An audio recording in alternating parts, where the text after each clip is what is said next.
Olha aí, meu bem, prudência e dinheiro no bolso, canja de galinha não faz mal a ninguém. A música é incrível, né? Mas olha, gente, a canja de galinha pode ser muito perigosa para quem tem disfagia, que é a dificuldade de engolir. Engasgar com frequência é um dos primeiros sinais de que os músculos dessa região aqui, ó, já estão enfraquecidos. A gente hoje vai dar o ranking dos alimentos mais difíceis de engolir. E você vai com certeza se surpreender com a classificação do copo de água gelada. E nesse frio, que tal uma sopa, hein? A mistura da abóbora com o gengibre, ela já traz esse contraste de sabor, o que é legal. E ainda hoje, o exame que ajuda a provar se a dor de garganta é consequência do refluxo. Quais alimentos ficam proibidos para quem tem o problema? Eu tive que me afastar do café totalmente, dos temperos mais fortes, me afastei do álcool. Será que quem tem que cortar para sempre tudo isso? Quem vai nos ajudar a responder é a geriatra a doutora Lilian Murilo e a fonoaudióloga especializada em gerontologia, a doutora Luciane Soares. Você tem dúvidas? Manda para cá, usa a hashtag Você no Bem-Estar ou liga 4002-2884. E a gente já tem a primeira participação do nosso auditório virtual, que é da Sandra. Olha só o que ela está dizendo. Eu tenho tosse constante há quase 2 anos. Os médicos dizem que é refluxo. Como resolver esse problema? Sandra, obrigada pela pergunta. Um outro sintoma que também pode estar ligado ao refluxo e que pouca gente associa é a dor de garganta constante. Vamos ver mais sobre isso na reportagem da Valéria Almeida. Um copo de água no lugar do bom café. Esse tem sido companheiro do Dr. Albino, médico do aparelho digestivo, desde que ele foi vítima de mais uma armadilha do estômago. Desde a época da faculdade, eu tive alguns episódios de esofagite, de refluxo importante. Eu tive talvez uns 3 ou 4, mas em novembro do ano passado eu tive um pior, com uma sensação de que tinha um carvão aceso na região da garganta. Ocorreu alteração da voz. Os sintomas eram de queimaduras na laringe e nas cordas vocais, provocadas por um refluxo atípico, conhecido como laringofaríngeo. O que é isso? Nosso estômago é uma caldeira que digere os alimentos, que dissolve os alimentos. Então, esse estômago tem ácido, tem sais biliares que funcionam como soda cáustica, tem enzimas que digerem os alimentos, mas ao invés dessa quantidade normal ficar no estômago, ela sobe e chega até a garganta. Muitas vezes essas substâncias vão para a garganta por causa de maus hábitos. Nós nos alimentamos em horários inadequados, ficamos longos períodos de tempo sem nos alimentar. Geralmente os nossos alimentos são todos processados ou tem uma quantidade muito grande de cafeína. Chegamos em casa tarde da noite, vamos jantar 9 horas da noite, 9h30 e deitar logo em seguida. E não damos tempo para o nosso corpo fazer a digestão dos alimentos. Isso tudo irrita e desorganiza o funcionamento do estômago. Claro que o Dr. Albino sempre soube disso, mas ele acreditou na resistência do organismo e deu uma abusada. Álcool, condimentos, café e os estimulantes de secreção ácida, que são os doces, os carboidratos de um modo geral, pão, macarrão, pizza, comidas gordurosas, frituras. Nós só sabemos a dureza de uma pedra quando você cai no chão e bate a cabeça nela. E aconteceu para mim. A certeza de que os sintomas na garganta eram um reflexo de um problema no estômago veio depois que o Dr. Albino fez alguns exames. Um deles foi a laringoscopia, que permite ver o estrago que os ácidos do estômago fazem na laringe. Passei 3 meses sem tomar um golinho de café. Eu me afastei dos irritantes, dos temperos mais fortes, me afastei do álcool, passei a fazer refeições noturnas mais cedo, passei a jantar 19, 19h30 e dormir num horário mais tardio. Fácil não foi, mas valeu a pena. Hoje eu estou curado. Olha que beleza, mudar hábito nunca é fácil, né, doutora Lilian? Não. Mas pode ter consequências lindas, como teve para o doutor Albino. Agora, em relação à tosse, que a Sandra perguntou pra gente, tudo isso que ele fez também pode ajudar a melhorar essa tosse que ela falou que ela tem há 2 anos? Sem dúvida, né? Essas tosses repetitivas, em geral, são refluxo, são consequência do refluxo gastroesofágico e da faringe para a laringe, principalmente, né? E mudar esses hábitos, em geral, resolvem completamente a tosse. Claro que uma tosse crônica, você tem que ir no médico, fazer outros exames, radiografia, ver se não é uma sinusite, tem outras causas também. Mas o refluxo é uma grande causa de tosse crônica e isso que o doutor Albino falou realmente pode resolver completamente o problema. Tem mais um comentário do nosso auditório virtual da Sandra. Achei que estava com gripe, estava com tosse, rouquidão, consultei o médico e descobri que era refluxo. É muito comum isso, né? As pessoas acham que é gripe porque vem a tosse, às vezes até uma dor de garganta, uma rouquidão e aí não é. E as pessoas falam, eu tô com uma gripe que não passa, não cura, ficou uma gripe mal curada. Gente, isso não existe. Gripe é uma doença aguda que tem prazo para acabar. Então, uma tosse que persiste, vai ao médico, muitas vezes a rouquidão, a tosse, essa voz molhada, isso, em geral, é sinal de refluxo, sim. E o cafezinho? O doutor Albino falou que tirou. Tem que cortar mesmo o cafezinho? A Paula também tá falando. Vamos ver o que a Paula disse pra gente aqui. Ela falou também do café. Tem o refluxo, principalmente pela manhã, quando toma o café. Então, o café realmente o café, açúcar, bebida alcoólica, são alimentos que de fato provocam bastante o refluxo. Então, em geral, a gente recomenda que a pessoa tome um café descafeinado, eventualmente, pode ajudar. Se for tomar café, prefira tomar com leite. E sempre lembrar que depois de uma refeição, você evite o café, a bebida, aquele licorzinho no fim da refeição, um doce depois da refeição, mesmo que seja uma fruta, pode piorar o refluxo, não só por aumentar a quantidade de ácido, mas porque esses alimentos deixam a válvula que separa o esôfago do estômago, esses alimentos deixam essa válvula flácida. Relaxada e aí volta o ácido todo. Então, se você quiser tomar um café, comer um doce, não é completamente proibido, mas faça isso pelo menos 1 hora depois que você terminou o almoço. Nos intervalos entre as refeições, E né? nunca deite até pelo menos 1 hora depois que você terminou uma refeição maior. Dica do bem-estar, então, gente, para quem quer evitar o refluxo. Nunca deite antes de 1 hora depois de terminar as refeições. E se você quer tomar café ou se você quer comer um docinho, espere também 1 hora para fazer isso. Use o intervalo entre as refeições para fazer isso. Vamos ver mais um comentário? Olha lá, a Ana Paula. Gente, meu pai tem esse trem de disfagia, certeza. Ele engasga muito e com tudo. Obrigada, Ana Paula, pela mensagem na hashtag Você no Bem-Estar. Esse trem que se chama disfagia, vamos entender um pouco dele aqui.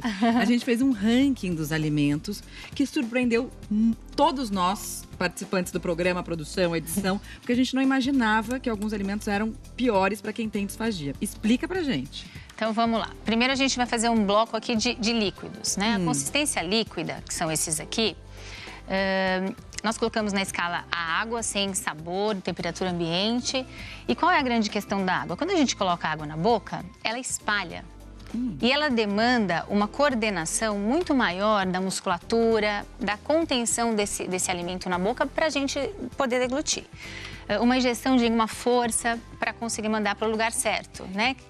Isso vale para a saliva também? A gente tem um comentário sobre isso. Vamos dar uma olhada aqui, ó, do Danilo. Sinto um desconforto na garganta quando eu bebo água e até mesmo com a saliva. O que pode ser? Pode ser isso? Pode ser. E qual é a grande questão da saliva? Esses 2 líquidos estão colocados aqui para a gente falar um pouquinho, comentar da informação sensorial. Então, a temperatura, por exemplo, o gelo, as temperaturas frias trazem uma informação sensorial que às vezes está diminuída, muitas vezes está diminuída no envelhecimento. Sabor também. Quer dizer, quando a gente fica mais velha, a gente fica menos sensível ao quente e ao frio. A gente tem perda de papila gustativa, então a gente diminuição de olfato. Então isso interfere para entender o que tem dentro da boca. A saliva, ela não tem cor, como água, não tem cheiro, não tem gosto e um volume pequeno. Então com aquele volume pequeno, às vezes a saliva começa a escorrer lá atrás. Quando ela chega... passou ali perto da prega, está no nível da prega vocal, a gente percebe e tosse. e engasga com a saliva. Então tem gente que consegue comer bem, mas engasga com a saliva.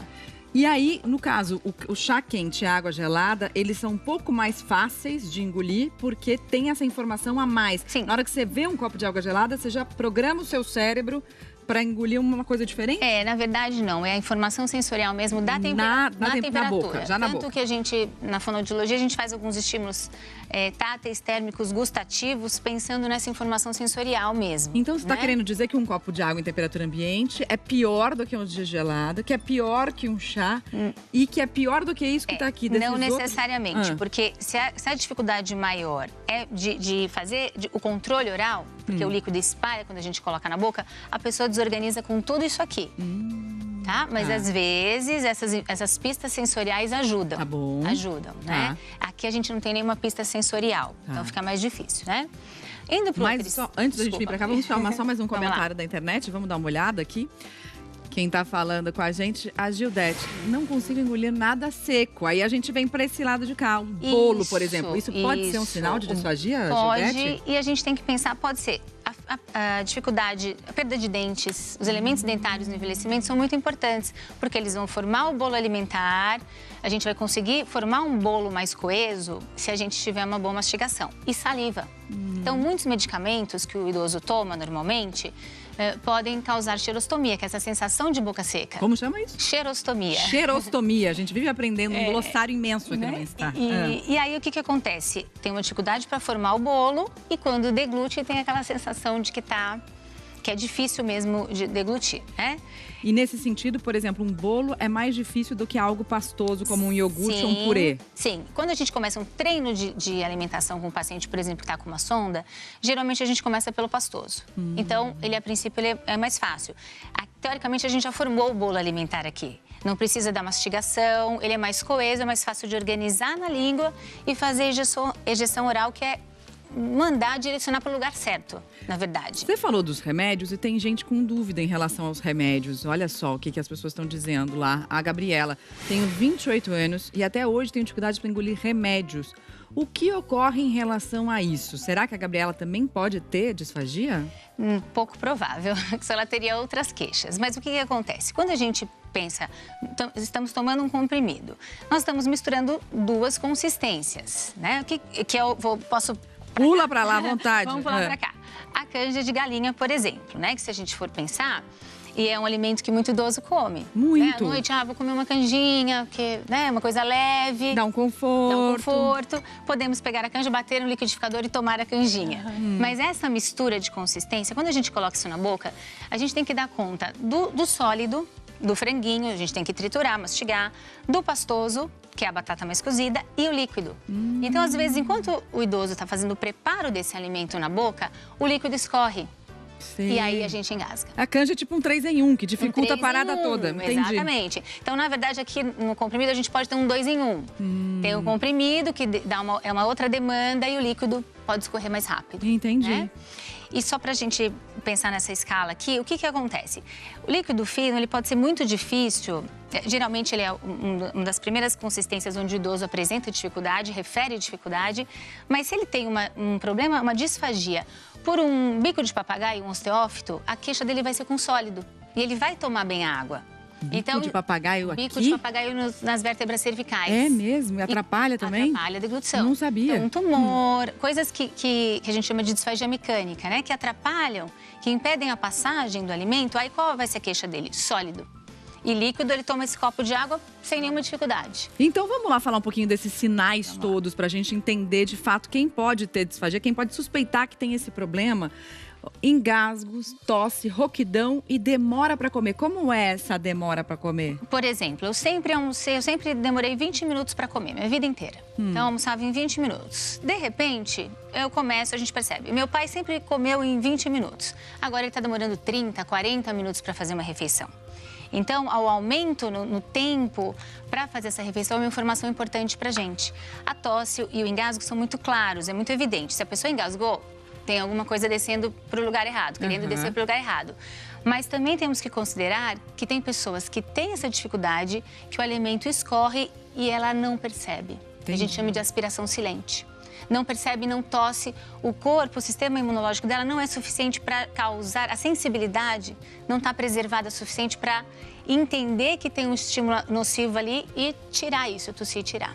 Tem mais uma dúvida, vamos dar uma olhada. A dúvida agora é da Jamile. Minha mãe engasga com tudo. Ela tem 61 anos. Como melhorar isso? Jamile, a gente vai responder no próximo bloco. Vem pra cá, doutora Luciane, que a gente vai também falar no próximo bloco sobre alimentação. Dicas para quem tem dificuldade de engolir, com receitas super simples, gostosas, saborosas. A gente volta já já.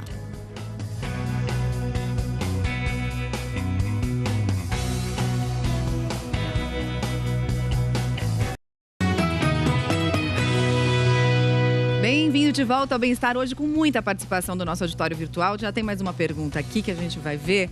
Olha só, da Carla. Tá dizendo que o pai dela tem Parkinson e tem disfagia. Tá perguntando se é normal. Bom, Carla, a primeira coisa, é normal.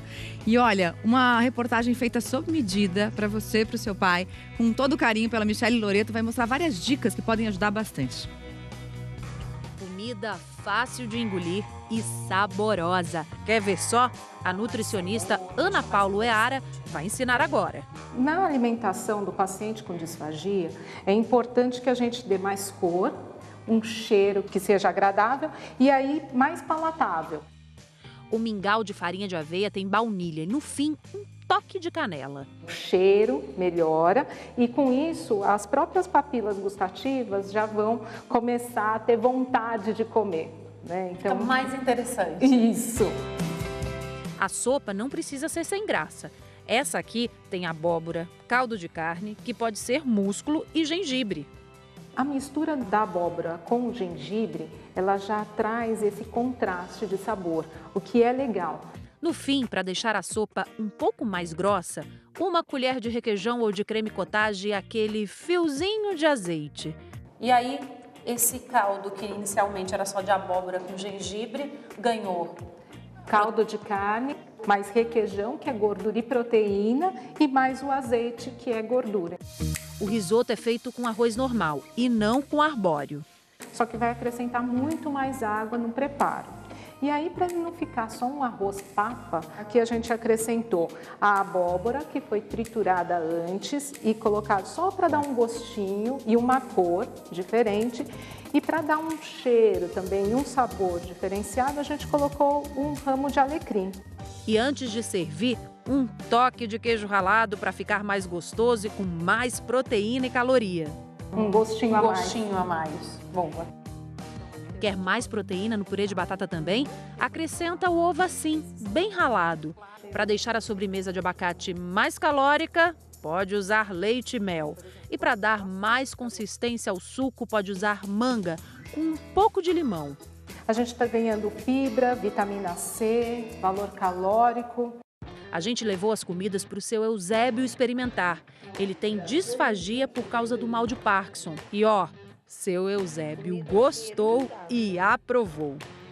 Não pode ser nada muito sólido, não, tipo arroz, assim, muito pesado, né? Não. Nem muito sólido, nem muito líquido.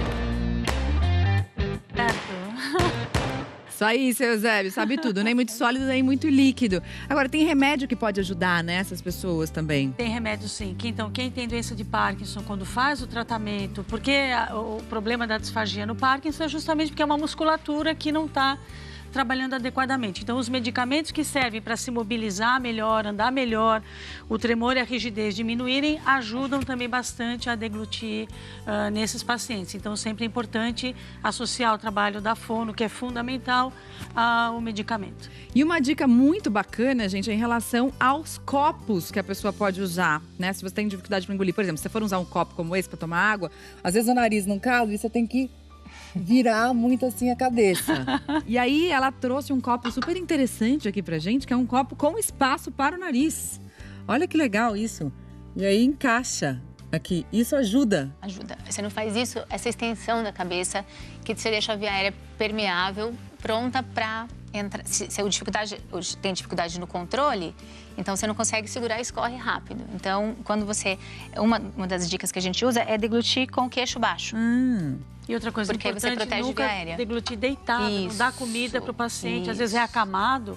você vai querer dar comida para não ter dificuldade de levantar, vai dar comida deitado. Isso é pedir para ter disfagia. Engasgo, né? Tranquilamente. Então, dica do bem-estar, pode usar um copo como esse, mas esse é um pouco mais difícil de achar, né? Que tem um espaço para o nariz, ou um copo baixo de boca larga, né? Isso, porque também facilita você deglutir sem fazer esse movimento com a cabeça. Colocar o queixo para baixo. Essa dica é boa para criança também não vazar tudo em cima dela, né? Para evitar acidentes com os filhos. Muito bem. Agora, sabe uma outra coisa super interessante? Que a gente sempre brinca, né? Que a gente come com os olhos primeiro. E há um sentido fisiológico disso, que ajuda a gente. Olha aqui os nossos olhinhos, já estão aqui, ó. Olha esse bolo, gente. E por que isso é importante? Porque a gente entende esse olhar como uma fase antecipatória da deglutição. Quando você está olhando um alimento, você saliva, você já dá informações via olho para o teu cérebro que você vai ingerir alguma coisa. Então, você já começa a preparar todo esse sistema oral e faríngeo para receber o alimento, mastigar, etc. e tal. E nos pacientes com demência, com Alzheimer principalmente, demência vascular e tal, esse é um problema. Porque a pessoa já, muitas vezes, quando está numa fase um pouquinho mais avançada da demência, essa informação cognitiva da alimentação... Não chega mais. Não tem esse processamento. Não tem. Então, a gente comenta que a disfagia no paciente com demência já começa na fase antecipatória, né, Lu? Sim, exatamente. Tem mais dúvida? Vamos ver quem está falando com a gente? A Karine. Sempre engasgo quando estou dormindo. Será que é disfagia? Karine, a gente vai responder no próximo bloco. E também a gente vai mostrar uma diferença pequena. Mais de 50 anos entre o mais velho participante e o mais novo participante do Bem Verão. Eles fizeram uma amizade incrível, fazem tudo juntos, até lutam boxe. A gente volta já já.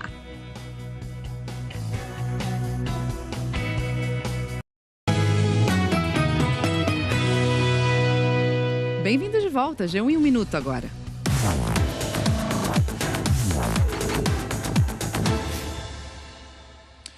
Olá pessoal, o IBGE divulgou agora de manhã a estimativa do tamanho da população brasileira. Em 2018, somos 208,5 milhões de brasileiros. Lá em 2001, como dá para ver no gráfico, éramos 172 milhões, ou seja, a população cresceu 21% de lá para cá. O estado de São Paulo é o mais populoso, com 45,5 milhões de pessoas, seguido por Minas e Rio de Janeiro. Falando agora de eleições, o G1 analisou os dados dos mais de 28 mil candidatos desta eleição e traçou um perfil médio. Veja só, em média, os candidatos são homens, brancos, casados, que fizeram faculdade e têm por volta de 48 anos. Esse perfil não mudou muito dos últimos anos para cá e, segundo especialistas, não reflete a nossa população. E veja só o que aconteceu em Nova York. Um monte de abelhas decidiu se acomodar em cima de uma barraca de cachorro-quente em plena Times Square. Era tanta abelha que a polícia teve que fechar um cruzamento. Um dos agentes foi lá e retirou os bichos. Quem estava passando por lá teve que desviar do enxame, mas teve gente que preferiu parar e até tirar foto. O pessoal faz tudo por uma foto, hein, Mari? Inacreditável, né, Cauê? Um monte de abelha, o cara lá, tranquilo. Ó, eu que tenho Ferrão no nome, jamais faria isso. Estaria ali no enxame. Não, fugiria rápido. Tchau, Cauê, bom trabalho pra você. Tchau. Até mais. A gente vai ver agora uma amizade super especial que surgiu no Bem Verão. Anderson Frigo, mostra pra gente.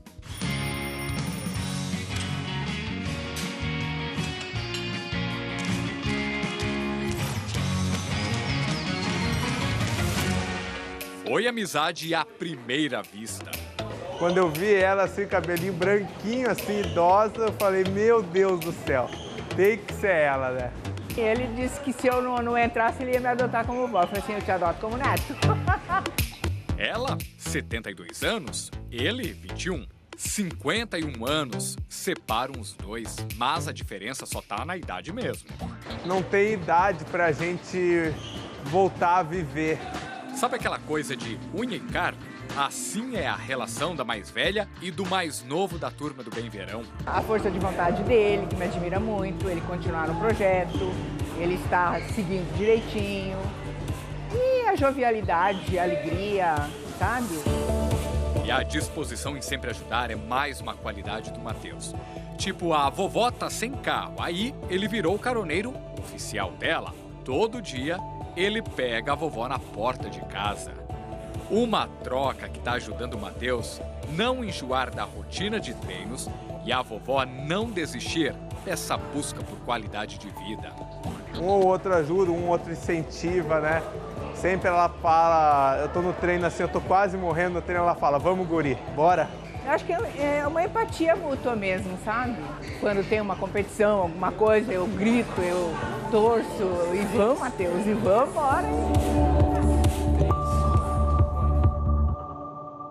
Que demais! Ângela, Matheus, vocês representam a gente, viu? Parabéns, que coisa emocionante, muito linda essa amizade, que siga para bem depois do Bem Verão. Vamos responder aquela pergunta da mãe da Jamile, que engasga com tudo e ela tem 61 anos. Como que ela faz para melhorar isso? Então, Jamile, ela precisa, antes de tudo, procurar um médico, entender o que está acontecendo, quais as causas possíveis. Ela pode ter só uma doença do refluxo, ela pode ter algumas outras coisas que a Luciane comentou, um bico de papagaio, enfim. Tem algumas coisas mecânicas que podem estar causando esse problema na sua mãe, mas a gente precisa também fazer uma avaliação cognitiva nela. Como é que está a memória, como é que está a atenção, para a gente poder fazer um diagnóstico adequado disso e aí poder tratar com uma equipe multiprofissional, físio, fono, médico e, enfim, tudo o que for necessário para ela. Mais dúvidas agora da Tatiane. Tem um sobrinho de 3 anos e meio que engasga com muita facilidade. O que fazer? Essa pergunta da Tatiane chegou pelo Fale com a Rede Globo. O que ela faz? Na verdade, ela precisa procurar um pediatra para entender, ver se essa questão, a questão das consistências para a idade dele está adequada. Né? Muitas vezes, quando a gente atrasa para começar a oferta de novas consistências, quando criança, isso às vezes dificulta a criança lidar com novos alimentos, né? E aí ela desorganiza e engasga. Então, acho que o pediatra é uma pessoa adequada para orientar e fazer um encaminhamento para o fonoaudiólogo, se necessário, para fazer uma avaliação mais precisa. Tem uma outra dúvida também, olha só, a da Natália. O irmão dela tem 14 anos e engasga com tudo. Aí já passou, quer dizer, já tá mais velho, 14 anos. Diferente, né, em relação ao sobrinho. A gente, no caso aqui dele, né, se ele tiver um clínico, às vezes 14 anos é aquela idade que já não tem mais pediatra, já não tem clínico. Se bem que eu tenho, meu tio é pediatra, meus primos são pediatras, eles vão até 20, vão no pediatra, né? Exatamente. Mas se ele não tiver um pediatra, talvez um médico que seja interessante consultar seja um neurologista. Vamos ver se tem alguma dificuldade aqui, até um otorrino também. Enfim, a gente sempre... Pode ser refluxo no caso dele? Pode ser refluxo. Pode ser. Com certeza, pode ser. Então vale a pena investigar. Tem mais uma dúvida, lembra daquela que engasga dormindo? Ó, a Karine. Ela sempre engasga dormindo. Será que é disfagia? Então, é uma disfagia. Disfagia é toda dificuldade para deglutir. A gente tem várias causas de disfagia, umas leves, causas mais simples, causas mais complexas. A disfagia pode ser leve, moderada e grave, enfim. É uma disfagia.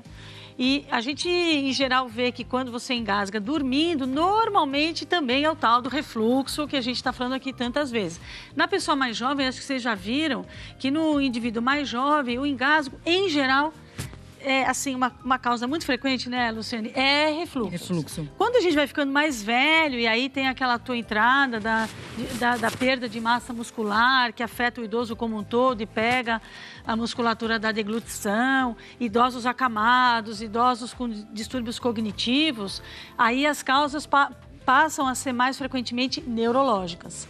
Então tem essa diferença com a idade, né? Talvez ela esteja apenas sonhando com um bolo como esse, tá ficando com água na boca, quem sabe, né? Pode ser, a gente está sonhando e agora a gente vai comer porque o programa acabou, gente. Vem aí, Fátima Bernardes com mais um encontro, a gente se encontra de novo amanhã. Se cuida, obrigada pela companhia. Até lá.